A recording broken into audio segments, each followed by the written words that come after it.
So I've started checking the engine. The engine rotates, but it doesn't seem to rotate past a point. It doesn't seem to turn beyond this point. I'm not sure why. It turns back a bit, it doesn't turn forward. So what I'm going to do is I'm going to try to put some oil with some petrol, some 2T oil and some petrol into the cylinder by removing the spark plugs. And then what I'll do is if that doesn't work, because that should free up the pistons if they're not going past a certain point. Otherwise, then I'll have to rock it back and forward a few times. If that doesn't work, it's probably something like, I don't know, a valve getting stuck or something like that. I don't work on the internals of the engine, but what I can do is just check till that point, take off the valve cover, see if something's obstructing it, take off the timing belt cover, see if something's wrong there, and investigate further. So if there's a problem further, I'm gonna have to take it to a friend who'll be rebuilding the engine. So let's see if I can sort that out over here. I'm gonna first try to free up the pistons if that's the problem. Otherwise, check if something like a valve is stuck by opening up the valve cover.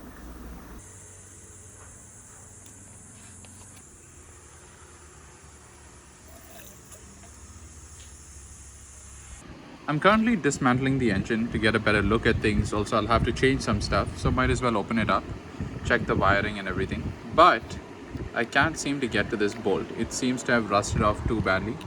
So what I'm going to be doing is I'll be using a Dremel or a cheap alternative and cutting it off.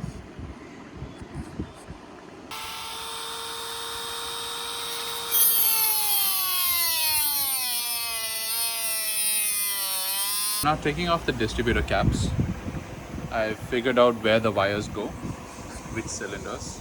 I can check that out later. They're also numbered, so no problem. But over here we have this is called the Denso. This touches the contact points and gives a signal, a spark, to each cylinder it needs to go to. So I've come across a bit of a problem. While cleaning the valve cover and just cleaning up all this dirt, well, it ended up making a hole in the valve cover. So I'm gonna have to remove the valve cover and repair it or replace it, and that's what I'm gonna have to figure out now. It looks like this is far too pitted. So I'm gonna have to probably get this part repaired. Let's see how that goes. Hopefully this is the right grade of aluminium and it works out.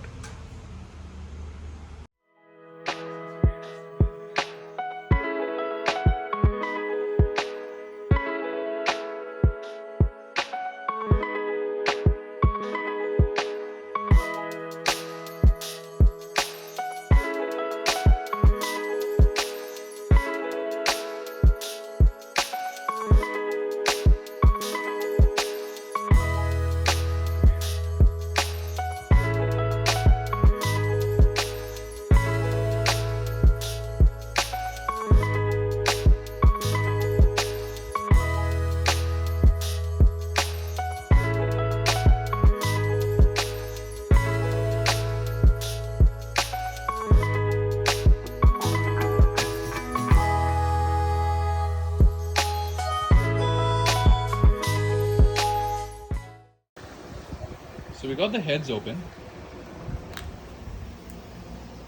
This side looks perfectly fine. Not too bad, to be honest. So that's okay. I put on some WD-40 just to clean it up. Then I'll drain it with oil and just flush it with oil. But on this side,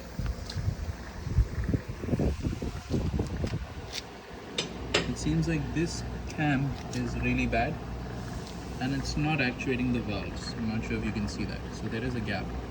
So I'm gonna have to see if this can be freed up without opening the engine, otherwise we have a problem. I've dropped a nut over here.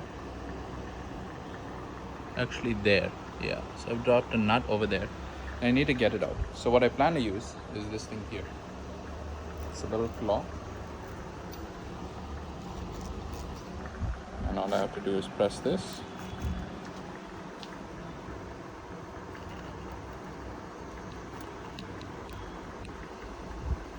Yeah, there we go. And I've got my nut.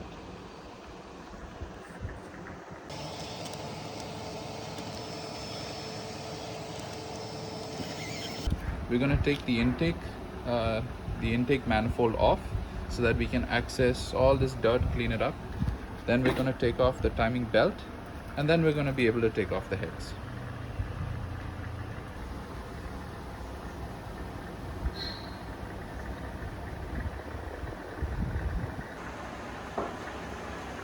So back at the engine, and I've got the intake manifold off, but this is the mess under it. There's a lot of rats going on over here, and probably this is why the valve cover on this side rusted out, and there seems to be a lot of rust over here.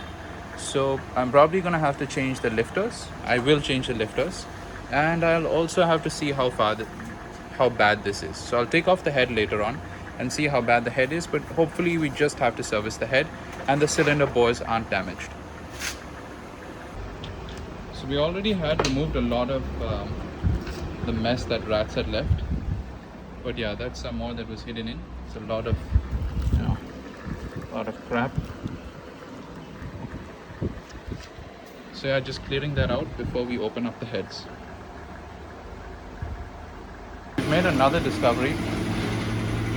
Not just do we need the valve cover, but we also need a new starter. It looks like the rat pee has broken the starter, so I'm gonna need that too. I guess this is what you get when you buy a cheaper motor that isn't running. So I managed to remove most of the dirt from the engine. There was a rat infestation, and that caused the valve cover to degrade. So there was a hole over here. That is going to be a problem because it has attacked the cam a bit. This should clean up, but the problem is that it's also attacked the hydraulic lifters. So the hydraulic lifters then actuate the valves, and the car won't run right. I mean, one cylinder won't run at all because these two hydraulic lifters are jammed. So this cam is a problem. I'm gonna have to get it cleaned up, removed, and while I do that, I might as well remove the head. So next up, I'm gonna remove the head. What I wanted to do was basically run the engine as is. I thought this was going to be enough of a disassembly, but probably the best option was to get a running donor. Maybe it's worth that premium. I think that would have cost us about maybe double or maybe triple what we paid, but still we can do things to a certain spec. We can improve the cams, we can do other stuff like that, and that's probably the route we should be going for. So let's say we get some better road cams, we get maybe we change the ECU, we work on that. That probably is the route here. I've also discovered that the starter seems to be like completely kaput. That's what rat pee does to an engine. So we had rat droppings all over here with whatever else the rats could collect, plastic bags, toothpaste, a bit of gutka too, and yeah, it was a problem. So I hope you enjoyed the video, because I absolutely did not enjoy what happened here. The damages are going to be painful, but hopefully next time we'll be opening the engine and we'll be able to see something more positive. So thanks for watching, and see you guys next time.